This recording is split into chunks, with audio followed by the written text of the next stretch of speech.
Hello from Houston. This is Catherine Wintz, your favorite French realtor. And today we're going to talk about art, food, and real estate.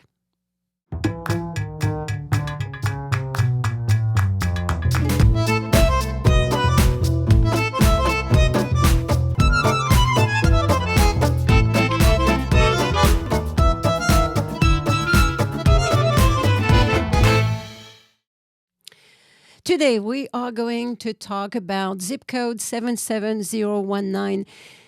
I started a series on Houston zip codes. In my very first one, I think my opening statement was, we have a Beverly Hills in Houston, except that it's called River Oaks, and the zip code is 77019. So in this zip code, we have, of course, a variety of neighborhoods. River Oaks is definitely the largest one. And this is where you're going to find the most expensive homes inside the loop, definitely. So if you stay with me, I will tell you in the real estate section what is the largest, most expensive home that's sold in River Oaks in the last 10 years. So stay tuned. The River Oaks Country Club. So there is a gorgeous country club. We have a bunch of country clubs in the general Houston area. The River Oaks Country Club is probably the oldest, and one of the oldest. It definitely is the most prestigious one. There's absolutely no doubt about that. So interesting fact about the River Oaks Country Club. They are organizing a U.S. Men Clay Court Championship tennis every year in April. And it's actually quite a lot of fun. I went last year, and it's a lot of fun. Men only. Not sure what that's about, but that's what it is. So I was looking at the tennis situation in River Oaks, and I got a little bit of a kick out of noticing the dress code. So you have to have tennis shoes on. And I'm talking about no basketball shoes, no tennis shoes. It has to be tennis shoes on, and they have to be white. And otherwise you can't play tennis. So anyway, I got a kick out of that. Another neighborhood in 77019 that is definitely worth mentioning is Freedman's Town, otherwise known as the 4th Ward. So you're looking at the easternmost part of 77019, closer to downtown. Fabulous neighborhood. It's an historic neighborhood. And this is basically a little community that was formed in 1865 when the slaves were freed from plantations in Texas and also in Louisiana. And they all gathered, or some of them gathered, in Freedman Town. So there's a lot of history there. And it's a cultural center now. It was as early as the 1930s. There were a lot of restaurants there. There were some jazz clubs. So it was quite a hub. In the 1970s, efforts were made by Preservation's Association to really maintain and keep that heritage. So you can tour it, and there is an organization that's called the Houston Freedman's Town Conservancy.org. So you should look that up. It's actually quite interesting. So next we are going to talk about art in 77019. There's actually not a whole lot of art going on in that neighborhood, mostly because 77019 is almost fully residential. And what I mean by that is that in other neighborhoods, there's going to be more of a mix between commercial, industrial, and residential. But 019, for the most part, is residential. So there's not a whole lot of galleries. There is one museum, the Wintz, which is actually part of the MFA, the Museum of Fine Art Houston, and it's on Kirby in the midst of River Oaks, and it's a gorgeous place. If you are into decorative art and antiques, it's got an amazing collection, and the gardens are quite nice as well. So there's that, and there's a lot of micro galleries.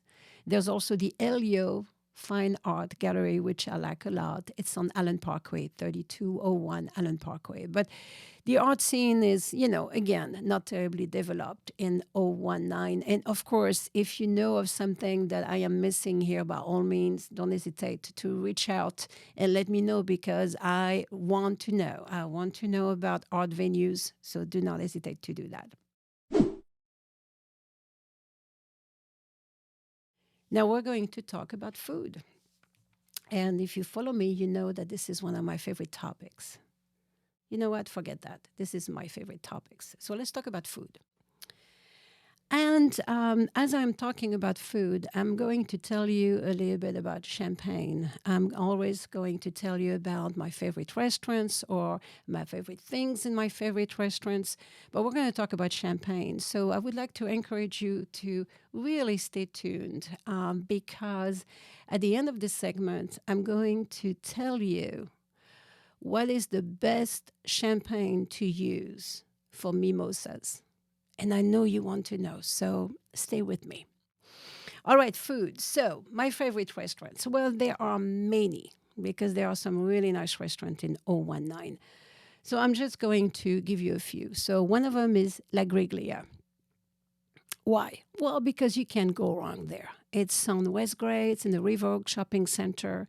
Great service. I mean, these waiters are career waiters, if you see what I mean. You go there, they love to see you. They talk to you. They'll chat with you. They'll take their time. They know their stuff. I mean, it's just a pleasure to dine there, and the food is quite good.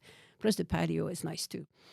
Cafe Ginger. So that's a hidden gem right there. They used to be within the River Oak Shopping Center, but then they had to move, and now they're kind of semi-hidden in a little strip center next to TJ Maxx, of all places. So you have to remember how cool this place is, because from the front, you won't be able to tell. So go through that front door, Cafe Ginger. They have amazing Asian food, so I would recommend that. Pondicherry off of Westheimer and Kirby. The Indian food is fantastic there, so try that one as well. And last but not least, Abuzi. So Abuzi, what's amazing about that place, it's on Westheimer, is that literally I have never seen a restaurant that had so many different types of champagne on the wine list. I mean, it's amazing. So take this from someone who, for the longest time, that was my wine of choice. I only started drinking wine, by the way. I'm sorry, I'm kind of thirsty, so bear with me for a second. Pinot, really good. I started drinking Pinot 3 years ago. Up to that point, I couldn't care less about wine. I had no taste for it. And what it took was someone who decided to make my education in red and white wine. So now I am a big fan of Pinot. But up to that point, when I had wine, I had champagne. All right, let's get into champagne a little bit. I just want to give you a couple of bits here about my favorite bubbly, the only bubbly for the most part that I drink. So the English actually invented the glass bottle and the cork stopper, and that was a big deal, because without those two implements, there would not have been champagne. There's a lot of fermentation that's happening in that bottle, and the glass needs to be strong and the cork needs to be strong to keep it in, right? So it's kind of the idea behind that. Dom Pérignon, I think everybody knows Dom Pérignon. Well, Dom Pérignon was a monk, and in 1670, he actually was instrumental in getting the whole champagne fabrication started. He was experimenting with different varieties of grapes, and so that's how he came to be. So that's kind of a nice little piece of trivia there. What I like about champagne is that champagne is poetry, and this is what I mean by that. When you taste champagne, the first thing you do is that you use your ears before you use anything else. And it's about the pop that the cork makes, and then it's about the hiss, which is also called the sigh, that, the bottle makes when the cork has been removed. And that, to me, is poetry. I think that's poetic. And then, of course, after that, there is the sight, right? You're looking at those bubbles.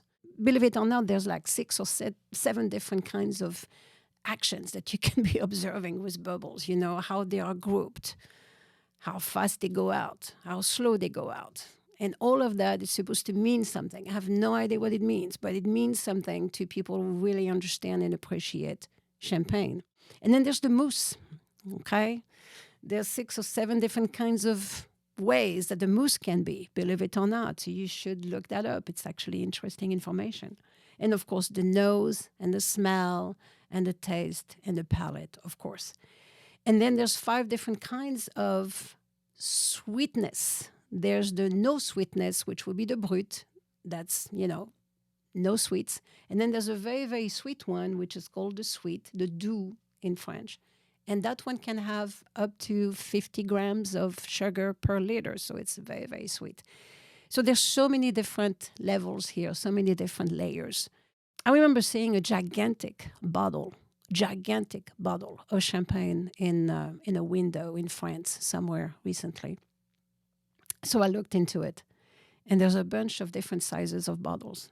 And the largest one, I think, is 30 liters or something. And they all have the funkiest names. Like the 30-liter one is called a Melchizedek. I had to look it up. Melchizedek, 30 liter.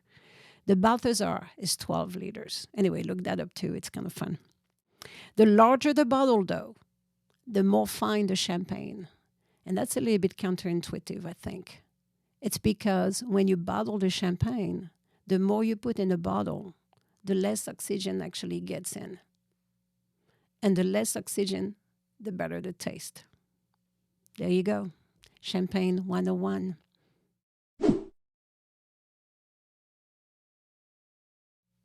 Let's talk about real estate in 77019. As I mentioned earlier, inside the loop, inside 16 Loop in Houston, this is by far the most expensive real estate that can be found. River Oaks, we're looking at big numbers. So I was curious. And I looked up the most expensive house that sold in the last 10 years or so in River Oaks. And what I found is that there was one that sold for $13.5 million. But picture this. It was priced at $20 million originally. Then it was reduced to $15 million. That's a heck of a price reduction. And then it ultimately sold for $13.5 million. Where am I going with this? Well, this is where I'm going with this. Real estate and pricing. Pricing is the crux of real estate. I think you'll agree. And I've been a realtor for a very, very long time. So I've been dealing with this day in and day out for a very long time. There are some neighborhoods where pricing is a little bit more straightforward. And there are some, like the neighborhood of mega mansions, where frankly pricing becomes rather subjective. So that's a good example here. There are 2 homes on the market right now in River Oaks in excess of $20 million. One is priced at $20 million. The other one is priced at $25 million. And that one, by the way, sits on 4.5 acres. So that's pretty unheard of across the board in Houston. So that's pretty cool. 20 and 25 million, though. And you know what? All I can think about is, wow, the property taxes on those things must be something else. Actually, I know exactly how much it is. So there's River Oaks with those big numbers, those beautiful properties, those winding streets. I mean, it's a gorgeous neighborhood. There's absolutely no doubt about it.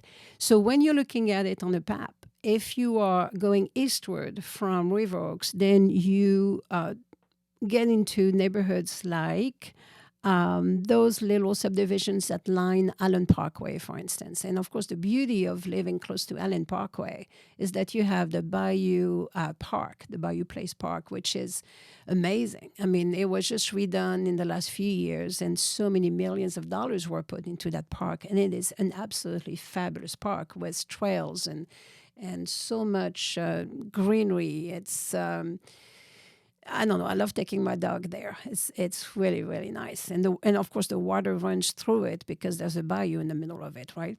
So that's a nice area of town to live in, and there are quite a few high-rise places over there, both condos and apartments. So you can have a really nice view from those upper levels of downtown, of the parks, and so forth and so on. So very, very nice part of town. You keep on going a little bit more eastward, and you get into Temple Terrace, which is off of Taft. It's one of my favorite neighborhoods. It's small, but you climb up to get to the houses. It's kind of interesting. And it's there's no zoning in Houston. However, these restrictions are very, very strong. So they have managed to keep the neighborhood looking, for the most part, as it did when it was first built. So that's kind of nice. And it's rare in Houston, too. And then again, keep on going eastward, going towards downtown. And then you get into the Fourth Ward, which I mentioned earlier. And there's a very strong effort of preservation that is underway. But there's also some new construction around it and between it and downtown. So a lot of townhomes, a lot of shotgun homes. So it's kind of interesting that in the very, very same zip code, on one hand, you have those incredibly expensive, beautiful homes. And on the other hand, you have all this history and the Black community and all those shotgun homes that were so small on tiny, tiny little lots. And some of them still go back to the 1860s and 1870s. I encourage you to take a tour, because they do organize tours of Freedmanstown. It's really worth doing. They have 7 UNESCO sites in the Fourth Ward. So it's really on the map. This concludes our segment. So I did promise you something, right? I did say that I would let you know the best kind of champagne to use for mimosas. Are you ready? Okay. Do not use champagne for mimosas. Do not. It's a crime. It's way too expensive, and it's way too good to be mixed with orange juice. So what I would suggest to you is use a really nice Prosecco or a nasty, right? They make fabulous Proseccos. I would not spend more than $15 on a bottle of bubbly to mix it with orange juice, says the French woman. So this is my opinion for what it's worth. Yes, champagne should be drunk as is, in a flute. There's nothing else in it. Thank you for being with us. Thank you for listening to me talking about food and real estate and art. Stay tuned. We have several more episodes in line for you. Thanks again. Au revoir.